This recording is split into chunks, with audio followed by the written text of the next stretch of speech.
Meus irmãos, minhas irmãs, saudações em Cristo Jesus. Eu quero falar-lhes nesse instante sobre o tema, o céu e o evangelho esponjoso.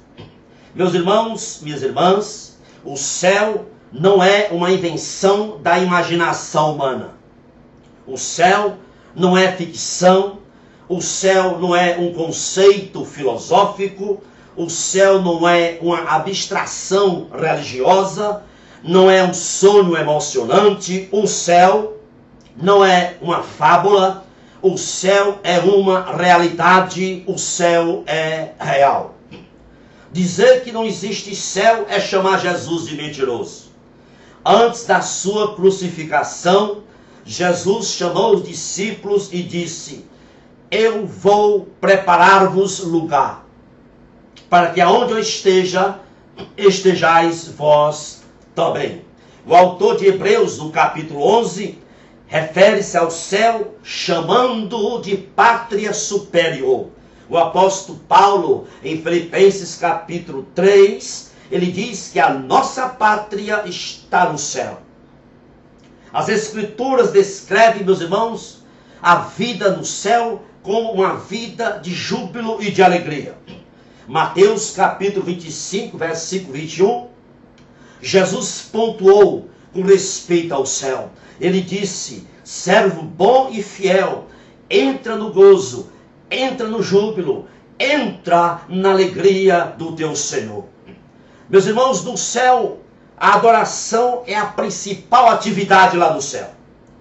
Todos os salvos, todos os remidos do Senhor estão lá, louvando e glorificando a grandeza, a bondade de Deus e exaltando o seu nome, magnificando a sua majestade. Meus irmãos, lá no céu não tem lágrimas, porque lá não tem lutos, lá não tem morte, lá não tem dores físicas, lá no céu não tem doenças. Em Apocalipse 21, capítulo 4, a Bíblia diz: Deus lhes enxugará toda a lágrima e a morte não mais existirá. No céu não haverá sol, nem lua, nem estrelas, nem luz artificial tem no céu. Toda a cidade santa, todo o céu é inundado com uma luz gloriosa, o Senhor Jesus Cristo. O Cordeiro de Deus, Jesus, que foi imolado no Calvário, que foi surrado, que derramou seu sangue ali no Calvário, ele é a maior glória lá no céu. Meus irmãos, a presença de Jesus lá no céu, na cidade santa, faz o céu ser céu. João diz em Apocalipse, capítulo 10, versículo 6, que no céu não existe tempo, não há anos, no céu não existe anos, não existe meses, não existe semanas, nem dias, nem horas, nem minutos e nem segundo. Não há nada para marcar noite e nem há nada para marcar dia ali no céu, porque Jesus é a própria luz ali no céu. No céu não existe influência satânica, não haverá engano no céu não haverá pecado.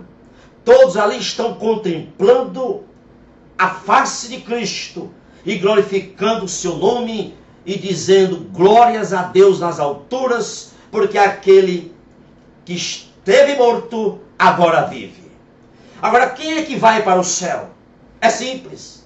Todos aqueles que se arrependem genuinamente do seu pecado e vivem segundo as Escrituras. Romanos 8:1, Paulo pontuou: nenhuma condenação há para aqueles que estão em Cristo Jesus, vírgula, que não andam segundo a carne, mas andam segundo o Espírito. Esses vão para o céu. Muitos não entram no céu, meus irmãos amados, porque estão sendo enganados pelo evangelho esponjoso que está sendo pregado em muitos púlpitos das igrejas brasileiras. O evangelho esponjoso é aquele que evita o escândalo da cruz. É aquele que evita a ofensa da cruz. É aquele que não absolutiza nada. Tudo é relativo para o evangelho esponjoso. Mentir é pecado?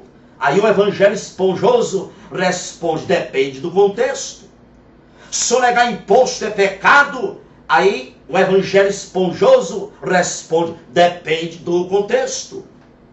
Prostituir-se, sexo antes do casamento, adultério é pecado? Aí o evangelho esponjoso responde, depende do contexto. As obras da carne, narrado em Gálatas capítulo 5 pelo apóstolo Paulo, aquelas obras da carne são pecados? Depende do contexto. Inventaram essa expressão, depende do contexto, para relativizar o pecado. O pecado depende, segundo o evangelho esponjoso, depende do contexto. Ou seja, para o evangelho esponjoso, determinada situação, em determinadas situações, o pecado deixa de ser pecado. Meus irmãos, esse tipo de evangelho esponjoso, macio, confortável, ele não conduz a uma fé genuína. Ele conduz a uma profissão de fé falsa, a um arrependimento falso, e essas pessoas não entrarão na mansão celestial. O evangelho esponjoso, o que é? É aquele que faz coligação do profano com o santo. O evangelho esponjoso é aquele que confunde liberdade em Cristo com libertinagem. O evangelho esponjoso é aquele que transforma, ou então que tenta transformar, o verdadeiro evangelho, que é o pão da vida, tentam transformar e até transformam em farinha de rosca mofada. O evangelho esponjoso é aquele que junta o secretismo mudando, o espetáculo mudando, os shows mudando. Eles juntam tudo dentro do evangelho verdadeiro. As sensações, os espetáculos, as manipulações mundanas estão encharcando, estão se adentrando no evangelho verdadeiro, querendo torná-lo esponjoso. O evangelho esponjoso, ele leva as pessoas a uma verdadeira cegueira. As pessoas perdem o discernimento. Elas tocam no elefante, a exemplo de ilustração. As pessoas que estão encharcadas, envoltas nesse evangelho esponjoso, eles tocam o elefante, mas não sabem o que é que estão tocando. Se é na tromba, na cauda ou na orelha do elefante.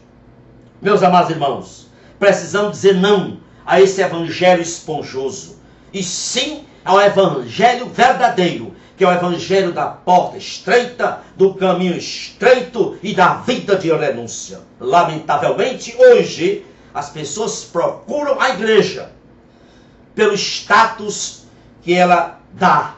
As pessoas procuram a igreja pelo entretenimento que ela oferece. Procura a igreja. As pessoas hoje procuram igrejas pela suntuosidade de seus templos.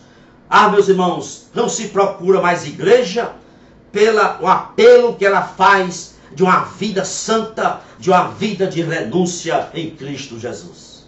Que Deus vos abençoe nesta hora rica e abundantemente. É o meu desejo para você. Estejamos alertos, vigiando, para não nos adentrarmos nesse evangelho esponjoso, macio, confortável, que não leva para o céu. Não leva para o céu, leva para o inferno. Que Deus vos abençoe nesta hora. Amém e amém. Louvado seja Deus.